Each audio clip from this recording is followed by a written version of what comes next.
galing dun sa... Di, sa gitna. aming- Ang laman niya ay makunat ano. Hindi ko alam. Makunat ang pagkalaman niya parang Ay, palaka. baby. Wala. Aros Ang to palaka. eh. Sarap ng ansat ng ibon na yan. Ah, ng itlog na yan. Di ba? Yan yung pugo eh. Kasi itlog na manok na maliit. Ah, sisiwan. There comes a time when anuhin pa. Dahil, yun ah. Para Dahil siya malamig pa. kay panggang. Oh! Mas una pang napaso ay para siya panggang.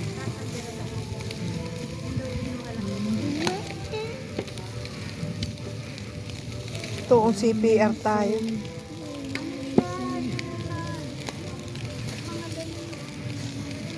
Magalit yata ang kamay eh. Oh, mainit na. Mainit na nga. Sa pambalik na mainit. Samahan mo ng